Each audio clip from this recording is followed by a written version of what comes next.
नमस्कार दोस्तों, स्वागत है आपका अपनी YouTube channel late Latif review में, जहां आपको मिलता है एंटरटेनमेंट इंडस्ट्री से जुड़ी हुई खबरों का भरपूर खजाना, वो भी हर हफ्ते। आज हमारे अपने इस एपिसोड में हम जिस कलाकार के बारे में बात करने जा रहे हैं वो किसी भी प्रकार से किसी भी टाइप के इंट्रोडक्शन के मोहताज तो है नहीं। जहां एक वक्त इनकी मूवी का धमाल हर उम्र की ऑडियंस पर, चाहे वो बच्चे हो, बूढ़े हो या फिर हमारी हम उम्र के नौजवान, हर कोई इनकी एक्टिंग स्किल का दीवाना सा था और यकीनन आज भी है। फिल्मी दुनिया में एक आधी ऐसे एक्टर हैं जिनकी फिल्म लोग सिर्फ उन्हीं को देखने के लिए जाते हैं। स्टोरी, सिनेमाटोग्राफी, टेक्निकलिटी, ये सब उनके लिए मायने नहीं रखते। जैसे एक आध नाम अगर एग्जांपल के तौर पर आप देखोगे तो रजनीकांत, इरफान खान, सलमान खान और आज के इस एपिसोड के मुख्य शीर्षक गोविंदा जी।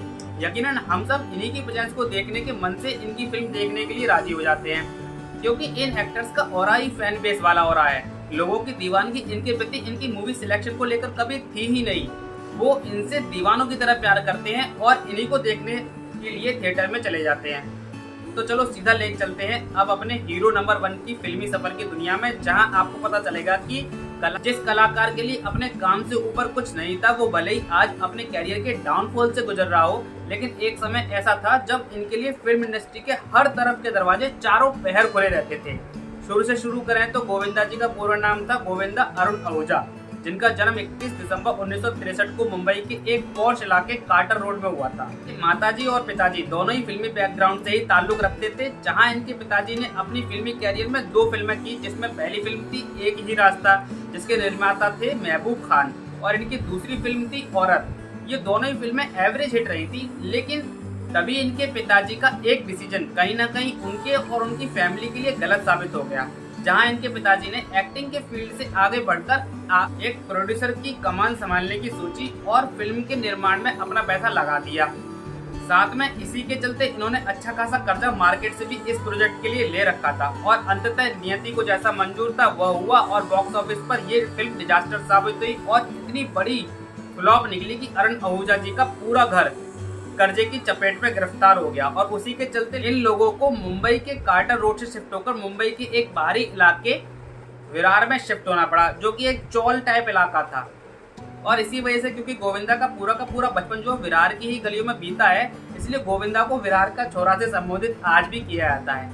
यहाँ पर गोविंदा जी की माता का एक नया रूप परिवार को देखने को मिला। जिन माता जी श्रीमती नंदा देवी जी की गोविंदा तारीफ करते हुए नहीं थकते, उन्होंने परिवार की आर्थिक स्थिति को बिगड़ता देखकर फाइनेंशियल हेल्प की बागडोर जो है अपने हाथ में ले ली और परिवार को कष्टदायी आर्थिक स्थिति में सहारा दिया। वैसे तो गोविंदा का प्लान दूर दूर तक एक्टिंग का कभी था ही नहीं। उन्होंने तो कॉमर्स के सब्जेक्ट से अपनी ग्रेजुएशन की डिग्री ली ताकि अपने परिवार को एक सिंपल जॉब करके मदद कर सकें, लेकिन जॉब इनको मिली नहीं और तब जाकर कहीं किसी अनुभवी के सजेशन पर इन्होंने फिल्मी दुनिया की तरफ अपना रुख कर लिया। एक तरह से कह सकते हैं अपनी किस्मत आजमाने के लिए फिल्मी दुनिया में निकल आए।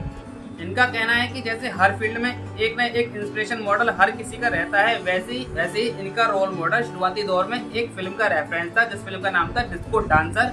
और डिस्को डांसर फिल्म का इनकी जो जिंदगी पर ऐसा असर पड़ा, इनके मस्तिष्क पर उस वक्त ऐसा असर पड़ा था कि इन्होंने अपने खुद के VHS कैसेट्स काटने शुरू कर दिए थे, जिसमें सेम उसी लुक में और सेम उसी डांस स्टेप को कॉपी करके इन्होंने रिकॉर्ड किया था। और उन कैसेट्स को हर एक प्रोड्यूसर, डायरेक्टर और बड़े जान पहचान के एक्टर के घर में ये खुद जाकर दिया, जिसके चलते कोई बड़ी फिल्म तो इनके हाथ में नहीं लगी, लेकिन कई सारे एड फिल्मों के ऑफर इनको मिलने शुरू हो गए और कईयों में तो इन्होंने काम भी किया। लेकिन कहते हैं ना, नसीब का लिखा तो कौन ही मिटा सकता है। जो बंदा एक्टिंग की दुनिया में अपना नाम शीर्ष में दर्ज कराने वाला था, वो कहाँ एड फिल्मों तक सीमित रहता। और हुआ भी कुछ ऐसा ही। इनके खुद के अंकल मिस्टर आनंद आहूजा ने इनको कैरियर की इनकी पहली फिल्म ऑफर की, जिसका नाम था तन बदन, लेकिन किन्हीं कारणों से ये फिल्म रिलीज नहीं हो सकी। लेकिन इंडस्ट्री के दूसरे डायरेक्टर ने इनके काम को तब तक नोटिस करना शुरू कर दिया था और फिर इन्हें दूसरी फिल्म मिली लव 86, और साथ में इनकी कह सकते हैं कि पहली ऑडियंस द्वारा नोटिसेबल फिल्म रही थी इल्जाम, जिसमें इन्होंने उस समय के बड़े बड़े स्टार शत्रुघ्न सिन्हा, ऋषि कपूर, इन सब के साथ स्क्रीन शेयर किया था। लेकिन इनकी सोलो एक्टर फिल्म तो पहली तन बदन और दूसरी लव 86 ही थी, जहाँ से ही एक्टिंग स्किल की इनकी पैरवी बड़े बड़े डायरेक्टर्स तक पहुंची थी। तभी तो कैरियर के शुरुआत के दौर में ही इन्होंने 1 नहीं, 2 नहीं, 3 नहीं, 4 नहीं, बल्कि पूरी 40 फिल्में एक साथ साइन कर ली। और एक्चुअली में ये इंडस्ट्री में एकदम न्यू थे। काम के प्रोसेस के बारे में इनको तनिक भी जानकारी नहीं थी कि नॉर्मली एक फिल्म बनने में कितना समय लगता है और और शूटिंग सेट पर मेन एक्टर्स को कितनी देर तक प्रेजेंट रहना चाहिए। और क्योंकि दो मेन कारण जो इनके रहे थे, एक तो था काम की बहुत ज़्यादा भूख होना, अभी अभी इनको काम मिलना शुरू हुआ था, और ये कह भी चुके हैं कि मैंने अपनी ज़िंदगी में गरीबी का वो हाल देखा है जहाँ मेरी माँ ने अपने हिस्से की रोटी हमें खिलाई है और खुद तकलीफों से जूझती हुई मुस्कुराती भी रही हैं। सो पैसे की अहमियत मुझसे ज़्यादा और कोई जानता ही नहीं होगा। उस टाइम पे इनको ऐसा लगता था, तो पैसा तो कमाना था, ये इनका बिल्कुल एकदम पक्का था। इसलिए उन्होंने 40 फिल्में लगातार साइन कर ली, तो शायद जवानी के जोश में और एक्साइटमेंट के तौर पर उन्होंने साइन कर ली होंगी। और शुरू में किसी भी डायरेक्टर को इस बात से कोई गिला शिकवा भी नहीं था, क्योंकि उनके पसंद का एक्ट ये बस चंद मिनटों में करके उनको डायरेक्टर को दे भी देते थे। इससे कभी भी इन्हें एक्टिंग को लेकर तो सुनने को नहीं मिला।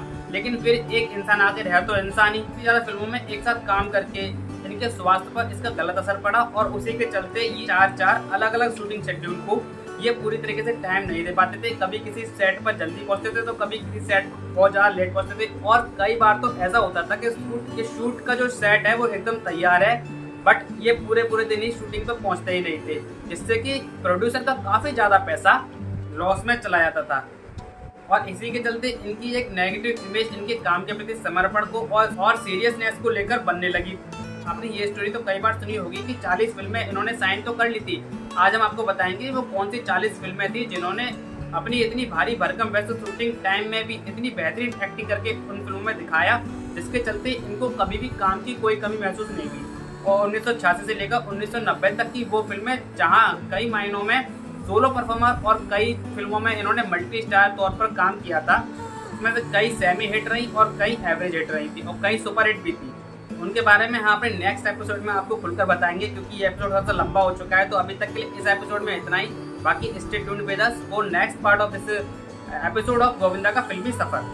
तब तक के लिए नमस्कार। अपना और अपना ख्याल रखिए और समय पर उनसे बातें जरूर करते रहिए।